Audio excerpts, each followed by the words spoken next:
shot here. Final seconds. Bryant for the win. Bang!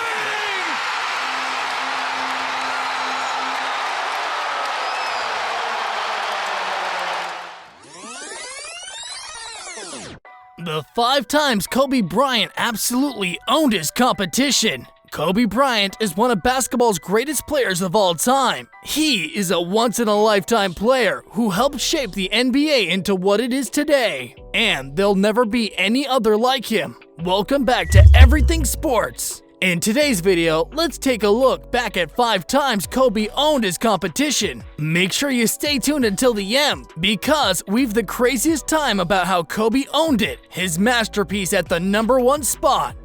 Number 5, Achilles free throws.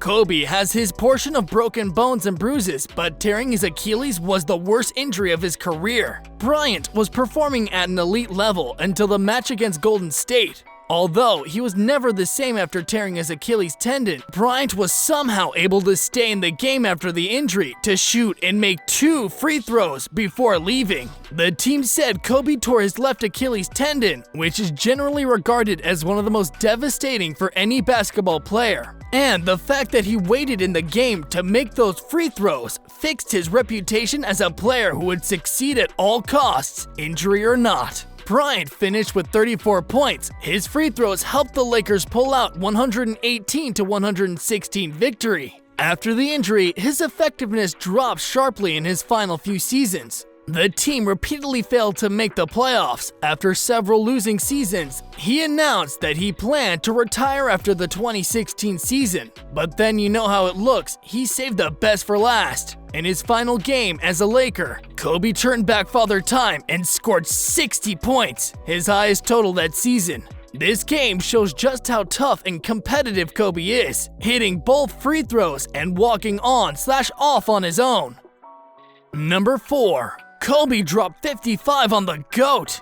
Kobe Bryant has been one of the most polarizing players in the NBA. Despite how you think about the Black Mamba, you have to respect him. After all, there's no one whose jump shot comes close to intimidating that one of the most famous b-ball players of all time, Michael Jordan. Not only did both players highlight similar jumpers, but it was their drive that made them even more alike in style. Like many of us, Kobe admired Jordan, so much so that he nearly ditched LA to join with the Washington Wizards when Jordan returned to the NBA. In Los Angeles, March 28, 2003, Kobe had a game against Jordan that we'd never forget. More like a teacher versus student night. Even though he was 40, Jordan still was playing incredible basketball, even in his comeback to the league. The game started off with Jordan hitting his first 4 shots. Then it was Kobe's turn.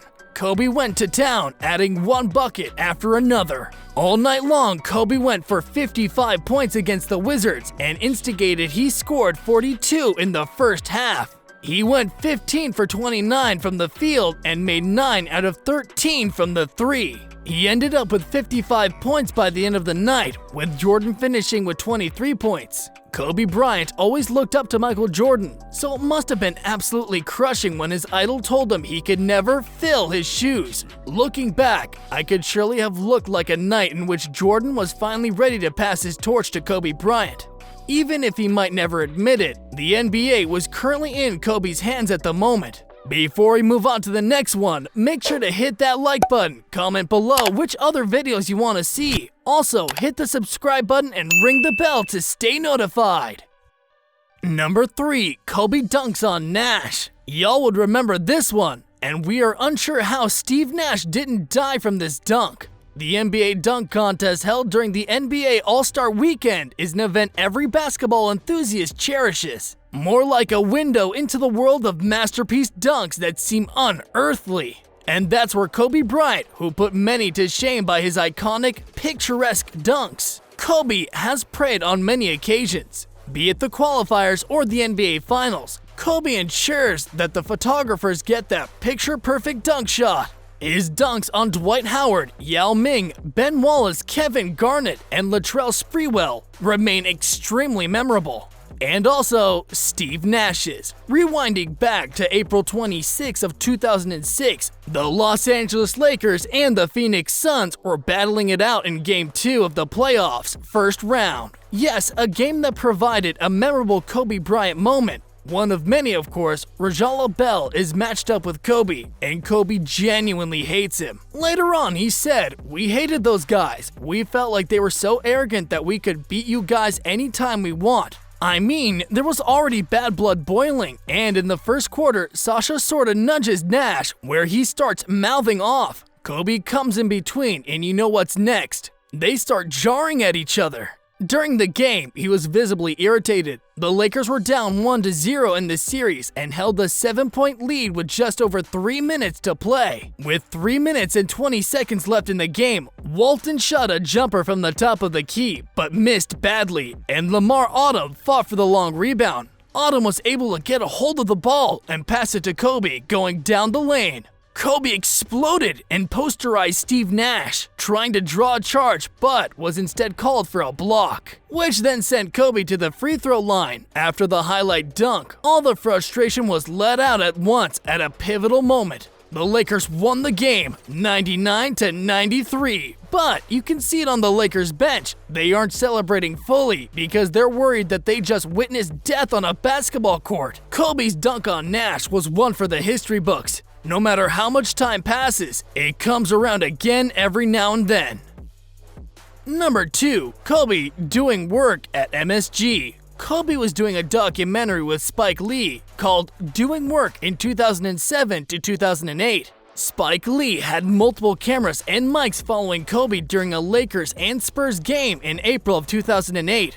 And yes, the Lakers won the game with a pedestrian 20 points and 32 minutes in a blowout win. Apparently, Kobe was also to voice over the film to give his opinion and insights on the game, which is why it got rescheduled that Spike Lee and Kobe would voice over together later on in February 2nd, 2009. So, what did Kobe do in the game? Let me reveal the news because it's huge and off the presses. Kobe Bryant scored 61 points last night. He set a new Madison Square Garden record by dropping a Roger Maris on the New York Knickerbockers. Lose the Doves and let the Angels sing. The basketball messiah was upon us. His scoring helped the Lakers to 126-117 win over the New York Knicks. His final stat line for the game was 61 points and 19 out of 31 shoots, 3 assists, and 1 block, including 3 of 6 from downtown and 20 of 20 from the free throw line in a 126-117 victory. Kobe scored 34 points in the first half alone and helped the Lakers to a 20-point lead in the fourth quarter by scoring 15 points in the final period. His performance was mesmerizing for the New York fans. They shouted MVP at Bryant throughout the game. Kobe was pulled from the game with 1 minute and 48 seconds remaining, exiting to a standing ovation from the Knicks fans. Number 1. Kobe's masterpiece 81. If I didn't include Kobe's dropping 81 in this list, I'd be tripping. Kobe's 81 was one of the best examples of him outright defeating his opponent. Kobe's basketball fame is built because he plays his best when the moment is biggest.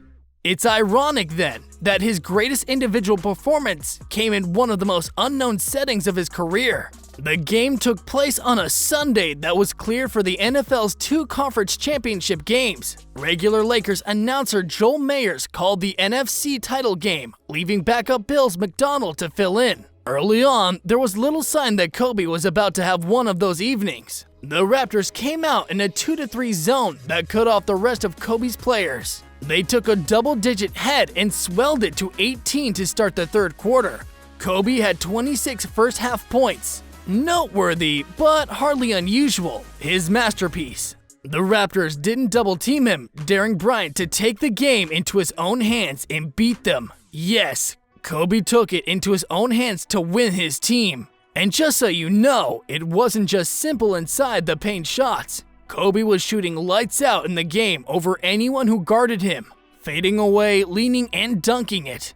It was absurd how Kobe can kick it up to an extra gear, especially when challenged. The Toronto point guard Jose Calderon has said that the people always ask him how it's possible to let one guy score 81 points. Kinda clear, as they were winning almost the whole game, and he can keep scoring as long as they're up. Once Kobe also started heating up the third quarter, the Raptors players pleaded for a strategy change. Instead, Coach Sam Mitchell stayed the course. Mike James said that was the most frustrating thing, and maybe that would have been one of those times where they were rebellious and went against Coach's will. Kobe gives himself enough credit, but he also has a point.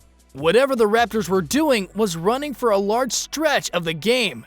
And then, out of nowhere, Kobe caught fire and directed the sports world's attention to a game that otherwise would have been ignored. They went on to record the second largest scoring performance by a single player with 81 points. Love him or not, on January 2nd, 2006, we saw the perfect display of Kobe at his best. And that's it for today, guys. Which Kobe Bryant moment did I miss? Let me know in the comments down below. Make sure you guys give this video a like for more content, and also hit the subscribe button and bell button to stay notified. Stay tuned until next time.